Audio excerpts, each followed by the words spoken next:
নমস্কার বন্ধুরা, আমি চুমকি আর আমার চ্যানেলে সকলকে স্বাগত। আবারও একটা নিরামিষ রেসিপি নিয়ে চলে এসেছি, তবে খুবই সিম্পল, দারুণ সুস্বাদু। তাহলে চলো এবার দেরি না করে ভিডিওটা দেখতে থাকো। আজকে তোমাদের সঙ্গে শেয়ার করছি নিরামিষ আলুর দম। যে কোনো উপোসের দিনে কিন্তু এই রেসিপিটা চটপট বানিয়ে নেওয়া যেতে পারে। প্রথমেই আমি এখানে নিয়েছি 6টা সেদ্ধ করা মিডিয়াম সাইজের আলু। আলুগুলোর খোসাগুলোকে ভালো মতো ছাড়িয়ে নেব। সমস্ত আলুর খোসাগুলোকে ছাড়িয়ে নেওয়া হয়ে গেলে এবার আলুগুলোর মাঝ বরাবর এইভাবে কেটে দুভাগ করে নিচ্ছি। তবে আলুগুলোর সাইজগুলো একটু বেশি বড় থাকছে বলে আমি সেই জন্য আরও একটা করে কেটে এরকম একটু ছোট সাইজ বা মিডিয়াম সাইজ করে কেটে নিচ্ছি। আপনারা আপনাদের পছন্দ মতো আলুগুলো কেটে সাইজ মতো করে নেবেন। সমস্ত আলুগুলোকে এরকম সাইজ করে কেটে নিচ্ছি। আর এই আলুর দম যে কোনো উপোসের দিনে বা একাদশীর দিনেও কিন্তু এই রেসিপিটা চটপট বানিয়ে নেওয়া যায় আর খেতেও কিন্তু দুর্দান্ত হয়। সমস্ত আলুগুলোকে কেটে আমি ছোট ছোট করে নিয়েছি। খুব ছোট না, মিডিয়াম সাইজের করে কেটে নেওয়া হয়ে গেছে। এবার একটা মশলা তৈরি করে নেব। সেই জন্য একটা মিক্সি জারের মধ্যে নিয়ে নিচ্ছি হাফ কাপ পরিমাণ বাদাম। বাদামগুলোকে কাঠখোলায় একটুখানি ভেজে তারপরে খোসাগুলোকে ছাড়িয়ে নেওয়ার পর তারপরে এটাকে বেটে নেব। আর দিয়ে দিলাম হাফ কাপ পরিমাণ টক দই। এবার এই দুটোকে ভালো মতো পেস্ট করে নেব। মশলাটা ভালো মতো পেস্ট করে নেওয়ার পর এবার গ্যাসে একটি কড়াই বসিয়ে দিয়ে দিলাম 2 টেবিল চামচ পরিমাণ ঘি। ঘিটা আমার বাড়িতেই তৈরি করা। এই রেসিপিটা অলরেডি আমার চ্যানেলে আছে, যারা এখনও দেখোনি অবশ্যই দেখে নেবে। ঘিটা ভালো মতো গরম হয়ে গেলে ফোড়নে দিয়ে দিলাম 1/4 টিস্পুন গোটা জিরে, আর দিয়ে দিলাম 4-5টা কাঁচা লঙ্কা আর হাফ ইঞ্চির মতো আদা থেঁতো করে। এবার এগুলোকে ভালো করে ভেজে নেব যতক্ষণ না পর্যন্ত এটার কাঁচা গন্ধটা চলে যায়। এই নিরামিষ আলুর দম রান্না করতে কিন্তু খুব একটা বেশি মশলার প্রয়োজন পড়ে না।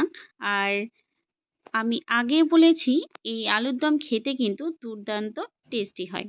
মশলাটাকে ভালো মতো ভেজে নিয়েছি, মশলার কাঁচা গন্ধটা চলে গেছে।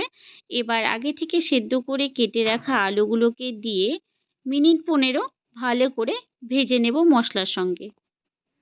আমি এই আলুর দমটা একাদশীর ব্রততে রান্না করছি বা তৈরি করছি বলে কিন্তু আমি এর মধ্যে কোনো রকম হলুদের ব্যবহার করছি না। আপনারা এমনি দিনের জন্য যদি এটা রান্না করে থাকেন তাহলে এর মধ্যে হলুদের ব্যবহার করতে পারেন। দিয়ে দিলাম স্বাদ মতো বা পরিমাণ মতো সন্দেক লবণ। আগেই বলেছি একাদশীতে রান্না করছি, সেই জন্য আমি এখানে সন্দেক লবণের ব্যবহার করেছি। লবণটাকে দিয়ে আবারও মোটামুটি 2 থেকে 3 মিনিটের মতো ভেজে নেব। লবণ দেওয়ার সময় খেয়াল রাখতে হবে আলু সেদ্ধর সময় কিন্তু আমি একটুখানি লবণ দিয়ে সেদ্ধ করে নিয়েছি।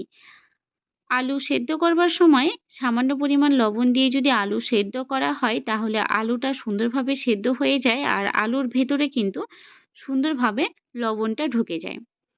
2-3 মিনিট আলুটাকে ভালো মতো মশলার সঙ্গে কষিয়ে নেওয়ার পর যে বাদাম আর টক দইটাকে পেস্ট করে নিয়েছিলাম সেটা এবার এর মধ্যে দিয়ে দিলাম। দই ও বাদামের পেস্টটাকে দিয়ে মিনিট 2 ভালো করে একসঙ্গে মিশিয়ে নেব। 2 মিনিটের মতো ভালো করে আলুগুলোর সঙ্গে মিশিয়ে নিয়েছি। এবার মিক্সি জারটাকে ধুয়ে মোটামুটি 4 ভাগের 3 ভাগ জল আমি এর মধ্যে দিয়ে দিলাম আর দিয়ে দিচ্ছি স্বাদ মতো চিনি। আমি এখানে 2 চামচের মতো চিনির ব্যবহার করেছি। আপনারা আপনাদের স্বাদ অনুযায়ী চিনিটা ব্যবহার করবেন। যেহেতু নিরামিষ রান্না সেজন্য আমি এখানে চিনিটা একটুখানি বেশি দিয়েছি। আর নিরামিষ রান্নাতে যদি একটু চিনির ব্যবহার করা হয় তাহলে কিন্তু টেস্টটা অনেক গুণ বেড়ে যায়। আর পুরো রান্নাটাই আমি এখানে ঘিতে করছি। আপনারা চাইলে কিন্তু সাদা তেলেও রান্নাটা করতে পারেন। সব কিছুকে ভালো করে মিশিয়ে নিয়ে মিনিট 7 এর জন্য এটাকে দমে বসিয়ে দিয়েছিলাম গ্যাসের আঁচটাকে লোতে রেখে। 7 মিনিট পর ঢাকনাটাকে তুলে নিয়েছি। দেখুন গ্রেভিটা কিন্তু অনেকটাই শুকিয়ে গেছে। আর এর থেকে বেশি আমি আর শুকোবো না, কারণ এটা নামানোর পরে কিন্তু একদমই শুকিয়ে যাবে। সব কিছুকে আবারও ভালো করে মিশিয়ে নিচ্ছি। নামানোর আগে সামান্য পরিমাণ কাসুরি মেথি ছড়িয়ে দিচ্ছি। আপনারা চাইলে এখানে ফ্রেশ ধনেপাতারও ব্যবহার করতে পারেন। যেহেতু হাতের কাছে ধনেপাতা ছিল না বলে আমি এখানে কাসুরি মেথি ব্যবহার করেছি। আপনারা যদি না খান তাহলে এটাকে স্কিপ করে যাবেন। দেখুন রেডি হয়ে গেল চটজলদি নিরামিষ আলুর দম।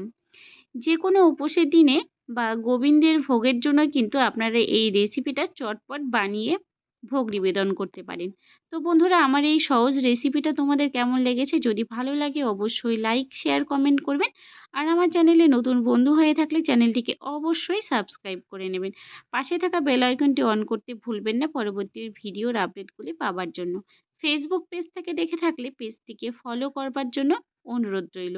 আজ এই পর্যন্তই। ভালো থাকবেন, সুস্থ থাকবেন। দেখা হবে পরের ভিডিওতে। ভিডিওটি দেখার জন্য সকলকে অনেক অনেক ধন্যবাদ।